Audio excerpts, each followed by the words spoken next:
أعوذ بالله من الشيطان الرجيم بسم الله الرحمن الرحيم سورہ بقرہ آیت نمبر سورہ آل عمران آیت نمبر 31 قل کہہ دیجئے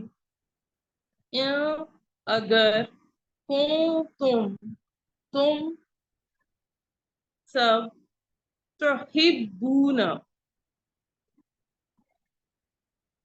ہا با اس کا روٹ ورڈ ہے اور یہ فعل ہے تم محبت رکھتے ہو تحبون اللہ اللہ کی فتبعونی پس فتبعونی میرا اتباع کرو تا با عین اس کا روٹ ورڈ ہے یحببکم ہا با اس کا روٹ ورڈ ہے محبت کرے گا تم سب سے یحببکم اللہ اللہ ویغفر اور بخش دے گا غین فارا اس کا روٹ ورڈ ہے لکم تمہارے لیے تم سب کے لیے ذنوبکم تمہارے گناہ ذال نون با اس کا روٹ ورڈ اسم ہے واللہ اور اللہ غفور بڑا بخشنے والا رحیم مسلسل رحم کرنے والا ہے قل کہہ دیجئے اطیعوا واو عین اس کا روٹ ورڈ ہے اطاعت سے ہے حکم مانو فعل امر ہے اطیعوا اللہ اللہ کا والرسول اور رسول کا فَإِن پس اگر تولوا اعراض کریں وہ اعراض کریں فَإِنَّ اللَّهَ پس بے شک اللہ لا نہیں یحب محبت کرتا یحب الکافرین کافروں سے ان بے شک ان اللہ اللہ نے ان اللہ اصطفا صاد فا واو اس کا روٹ ورڈ ہے اور اس کے معنی ہے پسند کیا چن لیا ان اللہ اصطفا آدم آدم علیہ السلام کو ونوحً اور نوح علیہ السلام کو وآل ابراہیم اور ابراہیم علیہ السلام کے گھر کو وآل عمران اور عمران کے گھر کو کی آل کو علی پر علی العالمین سارے جہان پر ذریتم اولاد تھے بعضها بعض اس کے من بعض سے یعنی ایک دوسرے سے واللہ اور اللہ سمیع مسلسل سننے والا علیم مسلسل جاننے والا ہے آیت نمبر 35 اس جب قالت کہا قالت امرأۃ میم را الف امرأۃ کا روٹ ورڈ ہے اور اس کے معنی ہے عورت عورت نے امرأۃ عمران عمران کی ربی اے میرے رب انی بے شک میں نے نظر مانی ہے نظر کیا ہے تا پہ پیش میں کو ظاہر کر رہا ہے